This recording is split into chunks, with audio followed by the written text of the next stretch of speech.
नमस्कार दोस्तों, हमारी आज की कहानी का नाम है बरकत। नमस्ते सुलेखा जी, कैसी हैं आप? बड़े दिनों बाद हमारी याद आई। हाँ, मैं यहाँ से निकल रही थी तो सोचा चलो आपसे मिलती जाऊँ। लगभग 1 साल हो गए हम लोगों को मिले हुए। लास्ट टाइम मनन और सुप्रिया की शादी में मिलना हुआ था। हाँ, बस जिम्मेदारियां बढ़ चुकी हैं। आप सुनाओ, अब तो बहू आ गई है सेवा करने, तो बहू हुई सब कुछ संभाल लेती होगी। फिर भी आपको वक्त नहीं मिलता कि अपनी सहेलियों से मिल लें। अरे कहाँ वक्त मिलता है मुझे। सुप्रिया भी तो जॉब करती है, तो उसके साथ मिलजुल कर घर का काम भी तो करना पड़ता है। आखिर वो अकेली कैसे घर का काम संभालेगी। अरे सुप्रिया, सुलेखा आंटी के लिए पानी तो लेकर आओ। सुप्रिया पानी लेकर आई। नमस्ते आंटी, कैसी हैं आप?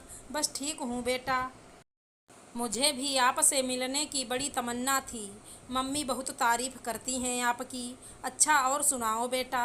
मैंने सुना है तुम भी जॉब करती हो। जी आंटी। क्या करती हो बेटा, और कितना कमा लेती हो? सुप्रिया कुछ कहती उससे पहले ही उसकी सास बोल पड़ी। स्कूल में पढ़ाती है और क्या। सैलरी तो बहुत ही कम मिलती है, सिर्फ 8,000 रुपये। अपना हाथ खर्च निकाल लेती है। ओह अच्छा, चलो मैं चलती हूँ। कभी तुम सास बहू भी मिलकर मेरे घर पर आ जाया करो। हाँ ज़रूर। ये हैं कौशल्या जी। कौशल्या जी के परिवार में उनका बेटा मनन, उसकी पत्नी सुप्रिया और छोटा बेटा अजय है, जो अभी पढ़ रहा है। मनन और सुप्रिया की शादी को 1 साल हो चुका है। सुप्रिया एक स्कूल में फर्स्ट ग्रेड टीचर है और उसकी सैलरी भी लगभग 40,000 से ऊपर ही है। सुप्रिया और मनन मिलकर पूरे घर का खर्चा करते हैं। सुप्रिया जहां घर का पूरा खर्च संभालती है, वहीं मनन अजय की पढ़ाई और घर के लोन की किस्त वगैरह चुकाने का काम संभालता है। पर सुप्रिया को एक बात समझ नहीं आती कि कौशल्या जी कभी भी उसकी सैलरी किसी के सामने जाहिर नहीं होने देती, और उसे भी मना करती हैं कि बहू अपनी सैलरी किसी को बताया मत करो। क्यों उन्हें शर्म आती है यह बताने में कि बहू और बेटा मिलकर घर चलाते हैं।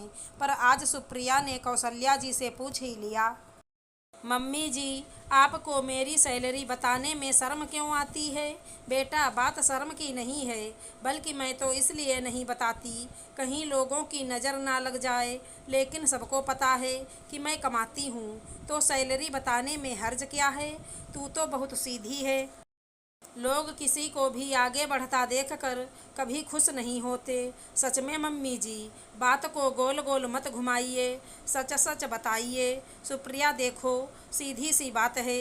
लोगों को यह ना लगे कि हम तुम्हारी सैलरी खाते हैं। आखिरकार तुम हमारी बहू हो। लोगों को यह लगेगा कि हमने तुम्हारी सैलरी के लालच में शादी करी है, तो लोग हम पर उंगली नहीं उठाएंगे।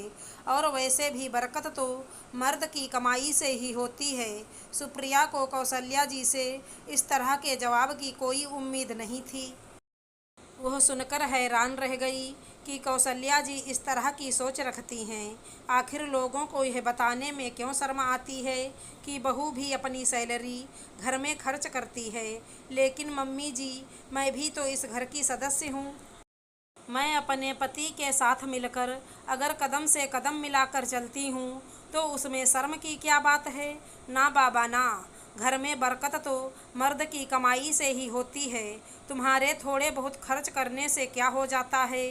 तुमसे यही उम्मीद करती हूँ कि तुम भी किसी को ना बताया करो, वरना मनन की ही जगहसाई होगी।